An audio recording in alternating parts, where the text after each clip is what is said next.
Let's talk about how to use ransomware live to educate your prospects on the scary reality without scaring them into paying you money.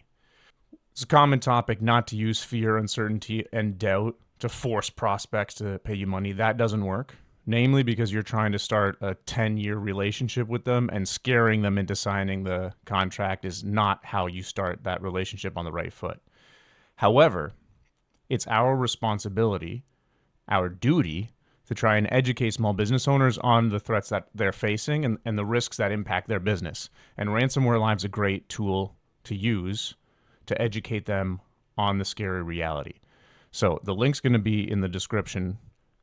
Ransomware.live is a great resource that you can scroll through and find newly posted victims of ransomware. So I'm looking at ransomware.live. I'm filtering down to the country, USA or Canada. You can filter to the country. You can filter based on industry. You can filter based on date. Just this morning in the United States, it's a manufacturing company, hotel, financial service, just this morning. And you can use these to filter down to your niche. So let's say you want to do transportation and logistics. I just recorded a podcast on the riches and the niches, transportation and logistics. April 25th, which was 2 days ago, there's a company called Corporate Flight. They specialize in private jet charters. There you go. Small business, nailed with ransomware, hit by the ransomware group links. So you can click on this info from ransomware.live.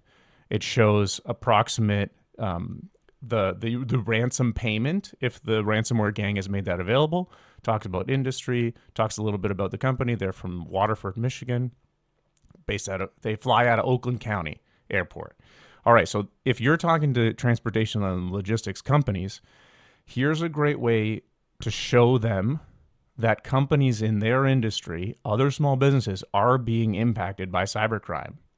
This is how we combat that objection that it'll never happen to us. Because unfortunately, it is happening to small businesses. Small businesses are getting nailed by cyber criminals and becoming victims of crime.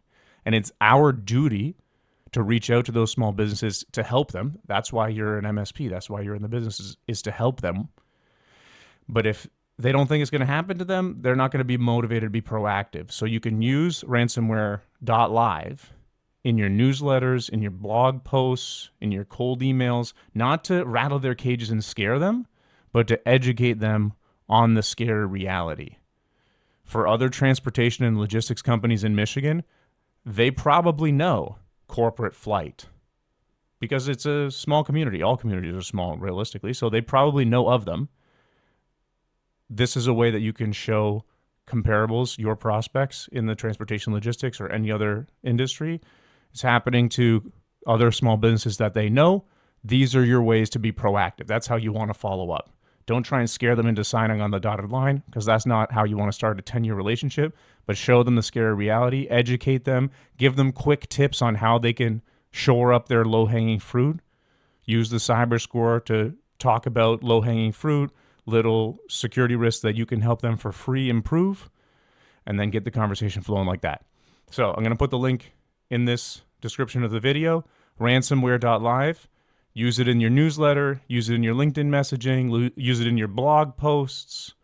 Avoid the temptation to be an ambulance chaser, because that doesn't serve anyone, but use this information to help show your prospects and educate them on the scary reality. It is happening to small businesses like them, unfortunately, and there are easy ways to be proactive. That's the messaging you want to use. Check it out.